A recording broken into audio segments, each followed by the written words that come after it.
स्वागत है आप सभी का रिश्तों की आवाज़ चैनल पर। हम यहाँ सत्य घटनाओं पर आधारित कहानियाँ दिखा रहे हैं। अगर आप भी अपने जीवन की कोई कहानी हमसे साझा करना चाहते हैं तो स्क्रीन पर दिखे हुए व्हाट्सएप नंबर पर हमें कांटेक्ट कीजिए। व्हाट्सएप नंबर है 8368971187। आपकी पहचान पूर्णतः गुप्त रखी जाएगी। हमसफर परफेक्ट मैच भाग 2। अभी तक आपने जाना, आकाश अब तक कई लड़कियों के रिश्ते ठुकरा चुका है। उसका लड़कियों में यूं कमी निकालना उसकी भाभी और बहन को पसंद नहीं आता, लेकिन आकाश अपनी ही जिद पर अड़ा हुआ है कि शादी करेगा तो अपनी ही पसंद की लड़की से। एक दिन वो शादी में गया हुआ था। उसे वहां एक लड़की पसंद आ जाती है। अब आगे जूता चुराई की रस्म के बाद सभी अपने अपने कामों में लग गए। आकाश ने इधर उधर अपनी नजरें घुमाई, पर वो भी दिखाई नहीं दे रही थी। फिर सीधा आकाश ने उसे विदाई के वक्त ही देखा। दुल्हन उसके गले लगकर रो रही थी और उसकी आंखों में भी आंसू झिलमिला रहे थे। आकाश ने उसे रोते हुए देखा तो उसका मन किया जाकर अपनी उंगलियों से उसके आंसू पोंछ दे और कुछ ऐसा कह दे कि उसके होठों पर मुस्कान लौट आए। पर यह सोच उसके मन में ही रह गई। अभी उसके पास ऐसा कोई हक जो नहीं था कि वो उसके करीब जा सकता। ऊपर से माहौल भी विदाई का था। सबकी आंखें भरी हुई थी। दुल्हन को रमन के साथ कार में बिठा दिया गया और ना चाहते हुए भी आकाश को बारात के साथ वापस लौटना पड़ा। कार में बैठने के बाद भी वो पीछे की ओर उसे देखता रहा। अभी तक जिसका नाम भी उसे पता नहीं था, उसके एक दोस्त ने उसे ठहुका दिया। क्या बात है, इतनी देर तक तो दुल्हन भी पीछे नहीं देख रही, यहीं बसने का इरादा है क्या? काश ऐसा ही हो, उसने बेख्याली में कहा। क्या बात है, बड़े उलझे हुए से लग रहे हो। दोस्त ने उसे जांचती नजरों से कहा तो वो झेप कर कार की सीट से लग गया।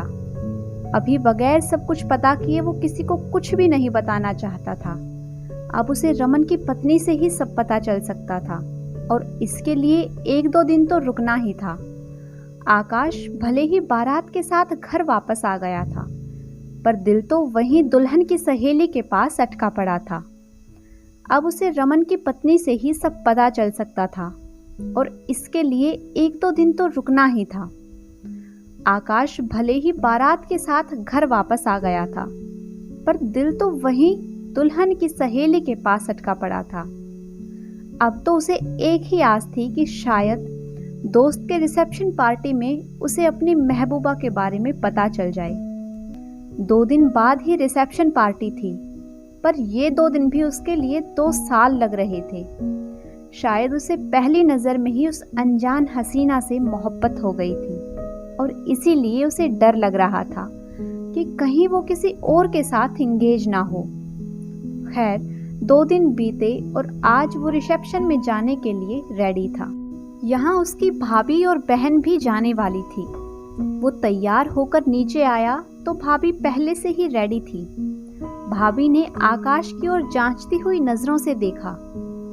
क्या बात है, इतनी तैयारी के साथ जा रहे हो? वो डिनर सूट में लगभग बहुत हैंडसम लग रहा था। क्या पता भाभी, वहां किसी से मिलना हो जाए जो मेरे दिल को पसंद आ जाए, उसने पहली बार होले से मुस्कुराकर कहा। ईश्वर करे ऐसा ही हो, किसी पर आकर तो तुम्हारी नजर रुके और मैं भी तुम्हारे सिर पर सेहरा बांधूं। भाभी ने भी मुस्कुराकर कहा।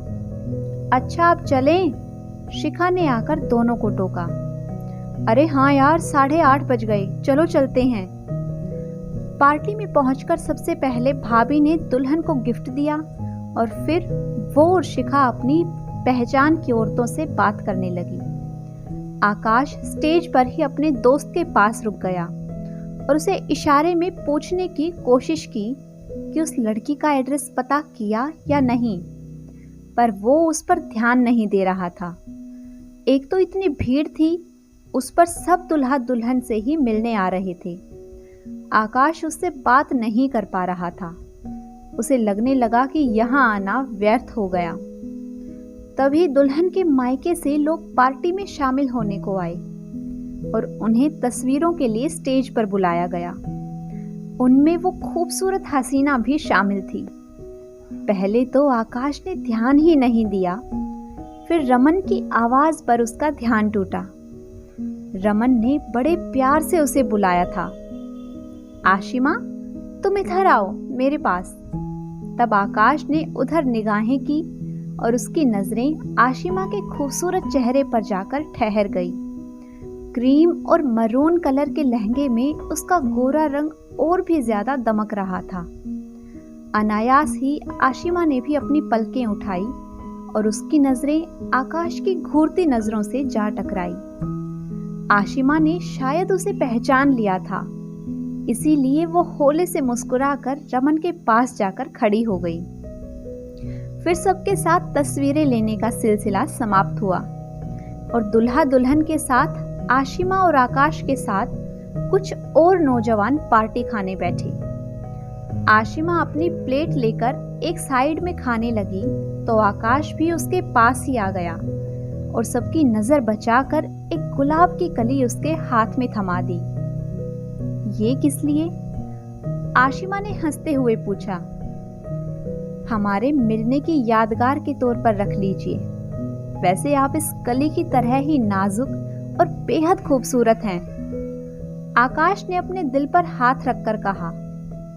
अच्छा, वो फिर से हंसी और बोली, वैसे तो मुझे नहीं लगता हमारे बीच ऐसा कुछ है कि ये गुलाब मैं रखूं, पर फिर भी ले लेती हूँ। वो क्या है ना, मुझे किसी भी कली को ठुकराने में बहुत दुख होता है। कली को ठुकराने का मतलब है किसी प्यार भरे मासूम दिल को ठुकराना, और मैं किसी को ठुकरा कर दर्द नहीं देना चाहती। वाह, आपकी सोच तो आपकी ही तरह बेहद खूबसूरत है। चलिए, मेरे लिए आसान हो जाएगा, आकाश ने खुशी से कहा। फिर उसे याद आया कि आशिमा की मुलाकात अपनी बहन और भाभी से करवाना सही रहेगा। आकाश ने शिखा और भाभी को ढूंढने के लिए इधर उधर नजरें घुमाई तो वो कुछ औरतों से बातचीत करती दिखाई दी। शिखा, इधर आना जरा। उसने शिखा को अपने पास बुलाया। हाँ भैया, बोलिए। चल, तुझे किसी से मिलवाना है। किससे? तेरी होने वाली भाभी से। अच्छा, वो कब मिली आपको? यहाँ पार्टी में? हाँ यार, तू देख तो सही, अपने भाई की पसंद पर नाज होगा तुझे। दुल्हन की तरफ से आई है, बहुत खूबसूरत है। आशिमा पहली नजर में ही पसंद आ गई मुझे। नहीं भैया, मुझे नहीं मिलना किसी से। अभी आप पहली बार मिले हो तो वो आपको अच्छी लगी, और जब आप अगली बार मिलोगे तो फिर कोई कमी ढूंढ लोगे। मुझे तो आप माफ ही करो। अरे नहीं, आशिमा वाकई बहुत सुंदर है। तुम देखोगी तो तुम्हें भी बहुत अच्छी लगेगी। फिर तुम मान जाओगी मेरी पसंद कितनी हटके है। मुझे तो सभी लड़कियां अच्छी लगती हैं, वो तो आप हो जो सब में कुछ ना कुछ कमी निकाल ही देते हो। नहीं, वो बिल्कुल मेरी पसंद से मैच करती है, कोई भी कमी नहीं है उसमें। अच्छा, फिर तो वो पक्का किसी से एंगेज होगी, या फिर उसकी सगाई हो चुकी होगी, या फिर रिश्ते की बात चल रही होगी। नहीं यार, ऐसा नहीं हो सकता। शुभ शुभ बोल, आकाश ने बेचैन होकर कहा। अच्छा, आप इतने यकीन से कैसे कह रहे हैं? अभी तो आप उसे ठीक से जानते तक नहीं। बस मेरा दिल कह रहा है, वो मेरे लिए ही बनी है। तू एक बार मेरे साथ तो चल। नहीं, मुझे नहीं मिलना किसी से, आप भाभी को मनाओ, कहकर शिखा भाभी के पास चली गई, जो उन दोनों के पास ही आ रही थी। किससे मिलाने की बात कर रही हो आकाश? भाभी ने मुस्कुराकर पूछा। प्लीज भाभी, आप मेरे साथ चलिए, मैं उससे मिलवाता हूँ आपको। आशिमा नाम है उसका, दुल्हन के यहाँ से आई है। अच्छा ठीक है, चलो मिल लेते हैं। थैंक यू भाभी। उधर देखो, वो कोने में खड़ी है। आकाश ने उंगली से इशारा किया, फिर चौंक गया। आशिमा वहां से जा चुकी थी। इस शिखा की वजह से देर हो गई और वो चली गई, अब किधर देखूं उसको? अच्छा, कुछ हुलिया तो बताओ। मैं भी बहुत सारी औरतों से मिली थी, क्या पता उससे भी बात की हो। उसने मरून और क्रीम कलर का लहंगा पहना था। अच्छा, कहीं वो तो नहीं जिसके बाल बहुत खूबसूरत, लंबे और सिल्की हैं, और जो लंबी और गोरी है? हाँ हाँ, वही, आकाश ने अधीर होकर कहा।